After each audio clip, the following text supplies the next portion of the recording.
शिक्षा उपयोगी महत्वपूर्ण करंट अफेयर्स आप सभी के लिए। जैसा कि मैं हमेशा आप सभी को एक बहुत ही समग्रता से, बहुत ही डिटेल में और बहुत ही सिलेक्टेड करंट अफेयर्स लेकर के आप सभी के लिए एक निरंतर श्रृंखला के साथ लगातार चल रहा हूं। उसी क्रम में करंट अफेयर्स के आज के अंक में पहला जो टॉपिक है, आप सभी देख रहे हैं टाटा आईपीएल। आपको पता है कि 2023 में आईपीएल का जो है 16वां संस्करण, आप समझिए आईपीएल, मुझे याद है कि बहुत पहले शुरू हुआ था, अब 16वें संस्करण तक आईपीएल पहुंच गया है। तो आईपीएल का 16वां संस्करण कंप्लीट हुआ है और एक बार हम आईपीएल को लेकर के जो इम्पोर्टेंट जानकारी है जो आपकी परीक्षा में पूछी जा सकती है, खेल परिदृश्य से जुड़ा हुआ टॉपिक है। तो यहाँ पे हर एक टॉपिक है, 5 टॉपिक आपके मोस्ट इंपॉर्टेंट यहाँ पे कवर होंगे। इसके बाद क्रम से आपके सारे टॉपिक चलेंगे, एक सीक्वेंस में पूरे के पूरे टॉपिक आपके चलेंगे। निश्चिंत होकर के सारे टॉपिक आप लोगों को करने हैं। तो 31 मार्च 2023 से 29 मई 2023 तक पूरा का पूरा ये आयोजन चला था। कब से कब तक था आयोजन? 31 मार्च से शुरू हुआ था और 29 मई तक गया था। कब तक? 2023। ठीक है, ये पूरा का पर्टिकुलर सेशन था आपका। ठीक है, मेजबान भारत था, 16वां संस्करण था और भारतीय क्रिकेट कंट्रोल बोर्ड बीसीसीआई के द्वारा जो है इसको आपका पूरा का पूरा चला है। अब इसमें जो सबसे बड़ी चीज़ है कि फाइनल का रिजल्ट क्या रहा। तो फाइनल में 2 टीमें आपकी गई थी। एक आपकी ये चेन्नई सुपर किंग है ना, सबकी फेवरेट टीम के तौर पे महेंद्र सिंह धोनी। और मैं कहूँ कि व्यक्तिगत तौर पे मैं महेंद्र सिंह धोनी जी को मतलब बहुत ज़्यादा पसंद करता हूँ। जब तक ये भारतीय क्रिकेट टीम पे थे, इन्होंने बहुत कुछ दिया है इंडियन क्रिकेट टीम को। और सबसे बड़ी चीज़ है इनका बिहेवियर, मतलब लाइक नेचर, कूल माइंड, मतलब लाइक अ लीडर, एक ऐसा लीडर जो अपने आप में बहुत खास है। तो ये पर्सन है। तो चेन्नई सुपर किंग के कैप्टन थे महेंद्र सिंह धोनी और दूसरी तरफ थी गुजरात टाइटंस। ठीक है, हार्दिक पांड्या थे इसमें। तो जीतने वाली टीम निश्चित तौर पे वही होगी जिसके पास एक अच्छा लीडर होगा। तो महेंद्र सिंह धोनी के द्वारा जो है चेन्नई सुपर किंग को 5वीं बार, 5th टाइम खिताब दिलाया गया चेन्नई का। 16 बार हो चुका है, 16 में से 5वीं बार जो है चेन्नई सुपर किंग को जो है खिताब मिला है। ठीक है, ये ध्यान रखिएगा। फाइनल मैच कहाँ हुआ था? फाइनल मैच हुआ था नरेंद्र मोदी स्टेडियम में, मोढेरा स्टेडियम जिसे हम कहते हैं, और यह नरेंद्र मोदी स्टेडियम अहमदाबाद है ना, सबसे बड़ा स्टेडियम है भारत का cricket stadium. Narendra Modi stadium Ahmedabad में हुआ था। ठीक है, टोटल क्योंकि गुजरात टाइटंस थी इसमें, तो आमतौर पे यही होता है कि एक पर्टिकुलर जो टीम आपकी होगी उसके ही जो है गुजरात में चूंकि पूरा का पूरा मैच हुआ। ठीक है, तो ये आपको ध्यान रखना चाहिए। अब यहाँ पर एक चीज़, 2-3 खिताब मिलते हैं इसमें बहुत ज़्यादा, मतलब कि कई सारे खिताब मिलते हैं और उन खिताबों को बारे में भी हम चर्चा करेंगे। कई सारे अवार्ड मिलते हैं। ठीक है, उन सब के बारे में भी हम डिस्कस करेंगे। ठीक है, सबसे पहली बात यहाँ पे आप लोगों को समझ में आ गया कौन जीता फाइनल मैच। लिख लीजिएगा, सब लिखते चलिएगा। चेन्नई सुपर किंग जो है इस मैच को जीती। ठीक है, अब यहाँ पे सबसे बड़ी चीज़ होती है कि भाई ऐसा कौन सा व्यक्ति है जिसने सबसे ज़्यादा रन बनाए। ठीक है, ऐसा कौन सा व्यक्ति है जिसने सबसे ज़्यादा कैच लिए। ये बहुत सारे क्वेश्चंस होते हैं आपका। ठीक है, लेकिन मैं आपको कुछ इंपॉर्टेंट चीज़ें बताऊंगा। सबसे पहली चीज़, 5वीं बार आईपीएल का खिताब जीत करके जो सीएसके है, चेन्नई सुपर किंग है, इसने मुंबई इंडियंस भी सबसे ज़्यादा, मतलब 5 बार मुंबई इंडियंस भी जीती है इससे पहले। तो सीएसके और मुंबई इंडियंस दोनों 5 बार खिताब जीतने वाली टीमें बन गई हैं, बराबरी इसने कर ली है। ठीक है, ये आपको ध्यान रखना है। क्लियर है, स्पष्ट है?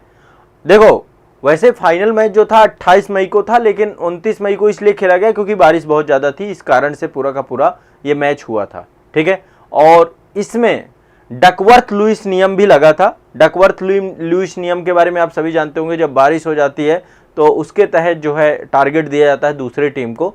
तो चेन्नई सुपर किंग को डकवर्थ लुईस नियम के तहत जो है किया गया था। ठीक है, अब इसमें जो सबसे बड़ी चीज़ है, game changer of the season, ये एक मतलब एक अवार्ड है आपका, game changer of the season. ये अवार्ड शुभम गिल, आप सभी लोग इसको जानते होंगे, शुभमन गिल बोलते हैं, गुजरात टाइटंस थे इनको गया था। ठीक है, इसके बाद catch of the season Rashid Khan, ये कई सारे जो है चलते हैं। और जो आपके शुभमन गिल थे, इन्हीं को ही प्लेयर ऑफ द सीजन भी मिला है। इस बार का player of the season Gujarat Titans के थे, शुभमन गिल को ही दिया गया है। ठीक है, तो एक अवार्ड इनको गया है आपका, ये लिखते जाइएगा आप अपने हिसाब से, ठीक है। और इसके अलावा एक जो है आपका कौन सी टीम सबसे बड़ी थी, तो दिल्ली कैपिटल्स जो आपकी टीम है उसको जो है फेयर प्ले अवार्ड मिला है, fair play award Delhi capital को, एक अवार्ड ये इनको गया है ना। तो इस तरीके से अलग अलग बहुत सारे अवार्ड गए हैं आपके, ठीक है। तो चलिए, मुख्य तौर पे मेन मैं आपको ये बताना चाहता था, गुजरात टाइटंस इसमें उपविजेता रही है, सीएसके आपकी इसमें फाइनल में जीती है, ठीक है। इसके अलावा अन्य कोई और जानकारी होगी तो आने वाले समय पे आईपीएल को लेकर के मैं आपको उपलब्ध कराऊंगा। अब ये दूसरा करंट अफेयर्स है आपका।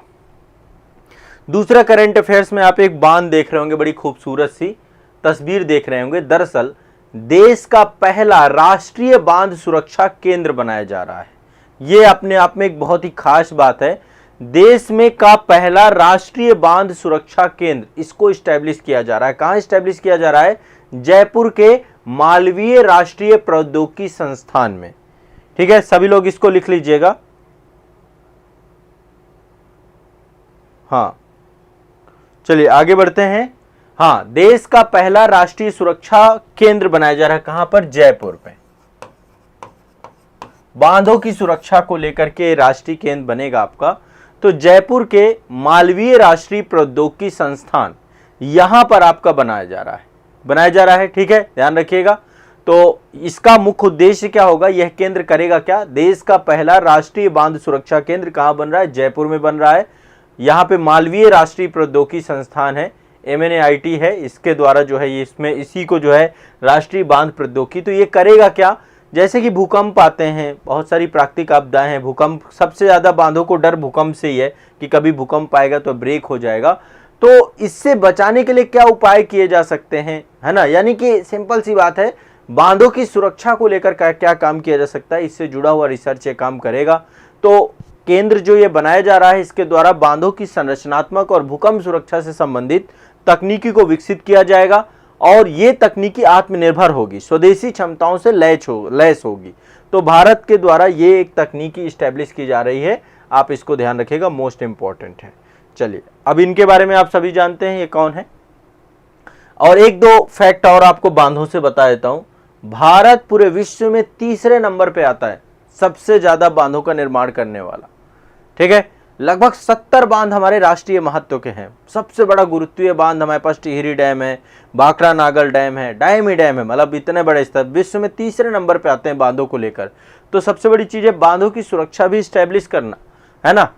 आप लोगों ने यदि बांधों को रियल टाइम नहीं देखा है तो आप एक बार मेरा टिहरी गढ़वाल वाला वीडियो देखिएगा, वहां पे मैंने बांध बनाया है।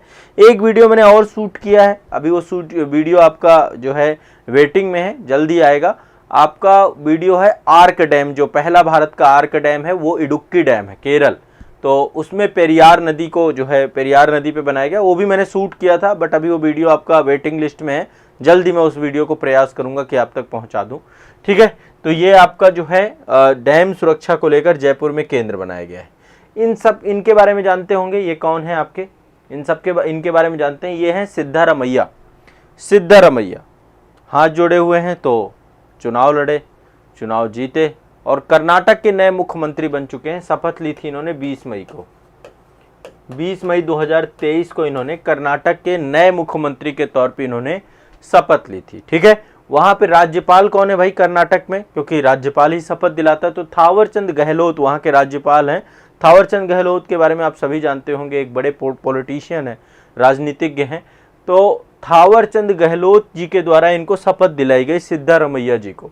बड़ा लंबा उठा पटक चली, कांग्रेस की सरकार जीती वैसे तो, लेकिन कांग्रेस नेता जो है जिनका नाम है शिव कुमार, है ना, शिव कुमार के द्वारा इनको उप मुख्यमंत्री बनाया गया है, ठीक है, यहाँ का उप मुख्यमंत्री बनाया गया है। तो एक बार जो है हम जो है इस मैटर के बारे में थोड़ा सा समझने का प्रयास करते हैं। देखिए यहाँ पे टोटल क्या है, टोटल सीटें कितनी है, 224 सीटें हैं कर्नाटक में, 224 सीटें विधानसभा सीटें हैं। इसमें से कांग्रेस को 135 सीटें मिली हैं। कितनी मिली है? 135। सबसे बड़ी पार्टी बनकर के उभरी है इंडियन नेशनल कांग्रेस, भारतीय राष्ट्रीय कांग्रेस, ठीक है, सबसे बड़े दल के तौर पे उभरी है आपकी ये। जब भारतीय जनता पार्टी को 66 सीटें मिली थी, ठीक है, तो कांग्रेस के पास 135 सीटें और सबसे बड़ी। तो यहाँ पर आप सभी को कांग्रेस के सिद्धारमैया कर्नाटक के मुख्यमंत्री बन गए। ठीक है, ये आपको पता होना चाहिए। चलिए आगे चलते हैं। नेक्स्ट, ये आप देख पा रहे होंगे, ये आपके सिद्धारमैया जी हैं, मल्लिकार्जुन खड़गे जी हैं, और ये आप देख पा रहे हैं ये हैं आपके डी शिव कुमार, काफी चर्चा में थे पहले, ये मुख्यमंत्री के लिए अड़े हुए थे। ये दरअसल कर्नाटक कांग्रेस के अध्यक्ष भी हैं, तो बाद में किसी तरीके से अभी उप मुख्यमंत्री के तौर पे वहां पे हैं ये आपके। ठीक है, आगे चलते हैं। नेक्स्ट, राजस्थान से खबर है आपकी। अगली खबर राजस्थान है। राजस्थान में 3 नए वन्य जीव संरक्षण अभ्यारण्य बनाए जा रहे हैं। क्या बनाए जा रहे हैं? 3 नए वन्य जीव संरक्षण अभ्यारण्य। हाँ, राजस्थान में 3 नए वन्य जीव संरक्षण अभ्यारण्य बनाए जा रहे हैं। अब ये राजस्थान के वन विभाग के द्वारा इसकी घोषणा की गई है। अप्रैल 2023 में बनाए जा रहे हैं। अप्रैल 2023 में जो है इसकी घोषणा की गई फॉरेस्ट डिपार्टमेंट के द्वारा 3 नए जो है अभ्यारण्य को घोषित करने के लिए। ठीक है, तो इस हिसाब से राजस्थान में टोटल अभ्यारण्यों की संख्या हो गई है 26। ठीक है, पहले 23 थी, 3 नए और जुड़ जाएंगे तो ये टोटल हो जाएगी 26। अभी कौन है 3, इनके नाम क्या है? नाम एक बार देख लीजिए। पहला है सोरसन जो है वन्यजीव अभ्यारण्य, सोरसन, पहला है आपका सोरसन, सोरसन वन्यजीव अभ्यारण्य, पहला ये है आपका। ठीक है, ये कहाँ है? 12 एक क्षेत्र है, 12 क्षेत्र में। दूसरा है खिचन, खिचन वन्यजीव अभ्यारण्य, खिचन वन्यजीव अभ्यारण्य, ये आपका कहाँ पड़ता है? जोधपुर में। तीसरा हमीरगढ़, हमीरगढ़ आपका भीलवाड़ा में पड़ता है। हमीरगढ़, हमीरगढ़ आपका कहाँ पड़ता है? भीलवाड़ा में। ठीक है, ध्यान रखिएगा। तो सोरसन, खिचन, हमीरगढ़, ये 3 आपके नए वन्यजीव अभ्यारण्य बने। लिखते जाइएगा। शॉर्ट नोट्स आप सभी को बनाना भाई, बिना आपके शॉर्ट नोट्स के बात नहीं बनेगी। सभी लोग शॉर्ट नोट्स बनाते जाएंगे। ठीक बा? हाँ, शॉर्ट नोट जरूरी है, बिना शॉर्ट नोट्स के मत रहिएगा। ठीक है, हाँ चलो आगे बढ़ते हैं। नेक्स्ट, सोरसन, खिचन और हमीरगढ़। ठीक है, तो कई सारे हैं, जैसे लाइक इनमें सोरसन में आपके कई सारी दुर्लभ लुप्तप्राय प्रजातियां हैं, जैसे ग्रेट इंडियन बस्टर्ड के बारे में आप सभी जानते हैं, इन्वायरमेंट की क्लास में हम चर्चा कर रहे हैं। तो ग्रेट इंडियन बस्टर्ड यहाँ पर पाए जाते हैं, काले हिरण पाए जाते हैं, उनके संरक्षण के लिए रिजर्व घोषित किया गया है। खिचन जो है आपका, यहाँ पे बहुत सारे प्रवासी पक्षी आते हैं, तो शीतकाल जब पड़ता है साइबेरिया क्षेत्र से, तो साइबेरियन पक्षी बहुत सारे खिचन में आते हैं, तो उनके लिए शीतकालीन घर बनेगा आपका। और यहाँ पे जो है डेमोसेल क्रेन का ये भारत का पहला रिजर्व होगा। खिचन जो है डेमोइसेल क्रेन, यहाँ पे क्रेन पक्षी के बारे में आप सुना होगा, डेमोसेल क्रेन है, उसका जो है भारत का पहला जो है संरक्षित वन्यजीव अभ्यारण्य भी माना जाएगा। ठीक है, बनेगा। चलिए आगे चलते हैं। ये वाइल्ड लाइफ सेंचुरी को लेकर के ही है आपका पूरा का पूरा। ठीक है, अगली करंट अफेयर्स है अंतर्राष्ट्रीय संग्रहालय प्रदर्शनी से। अंतर्राष्ट्रीय संग्रहालय प्रदर्शनी 2023, अंतर्राष्ट्रीय संग्रहालय प्रदर्शनी 2023 18 से 20 मई 2023 को यह आयोजित की गई। आयोजित करने की जगह है नई दिल्ली। नई दिल्ली में एक जगह है जिसका नाम है प्रगति मैदान। यहाँ सब कुछ होता है, बहुत बड़ा जगह है, यहाँ पे टाइम टू टाइम पे कुछ ना कुछ होता रहता है। ठीक है, तो प्रगति मैदान पे नई दिल्ली में अंतर्राष्ट्रीय संग्रहालय प्रदर्शनी का आयोजन हुआ है, और ये संस्कृति मंत्रालय के द्वारा किया गया है, और इसके तहत देश भर के विभिन्न संग्रहालयों द्वारा प्रदर्शित विभिन्न सांस्कृतिक विरासतों को दिखाया गया है। ठीक है, तो ये ध्यान रखना है। क्लियर है, स्पष्ट है भाई सभी को? ये एक तरीके से समझिए कि सारे के सारे जितने भारत के संग्रहालय हैं और उनको जोड़ करके लगभग टोटल 383 संग्रहालय हैं भारत में, संस्कृति मंत्रालय ने जो बनाए हैं, उन सभी संग्रहालयों को इसमें जो है क्या किया जाता है आपका। ठीक है, तो ये आपको ध्यान रखना है, मोस्ट इंपॉर्टेंट है सभी को। क्लियर है, स्पष्ट है? आगे बढ़ते हैं। नेक्स्ट करंट अफेयर्स की तरफ चलते हैं। अगला करंट अफेयर्स आपका, अगला करंट अफेयर्स है शांति निकेतन। शांति निकेतन को यूनेस्को की विरासत सूची में शामिल करने के लिए सिफारिश की गई। आप सभी शांति निकेतन के बारे में जानते हैं। शांति निकेतन की स्थापना नोबेल पुरस्कार विजेता और कवि रविन्द्रनाथ टैगोर जी का एक निवास स्थान है, यहीं पर शांति निकेतन इन्हों के द्वारा इस्टेब्लिश किया गया है। तो मई 2023 में यूनेस्को की विश्व विरासत सूची में शामिल करने की सिफारिश की गई है। यूनेस्को की विश्व विरासत सूची में इसको शामिल करने की सिफारिश की गई। किसको? शांति निकेतन को। ध्यान रखिएगा, ठीक है, सिफारिश की गई इसको। क्लियर है, स्पष्ट है। तो पश्चिम बंगाल में बीरभूमि जिला है, वहां पर ये एक विश्वविद्यालय शहर है। यहाँ पे मतलब शांति निकेतन अब पूरी यूनिवर्सिटी में कन्वर्ट हो चुका है, विश्वविद्यालय शहर है। और इसके कुलपति जो होते हैं ना, वो प्रधानमंत्री होते हैं। आमतौर पे जो सेंट्रल यूनिवर्सिटियां हैं, सबके कुलपति आपके कौन होते हैं? वो राष्ट्रपति महोदय होते हैं। लेकिन शांति निकेतन के जो कुलपति हैं वो आपके कौन हैं?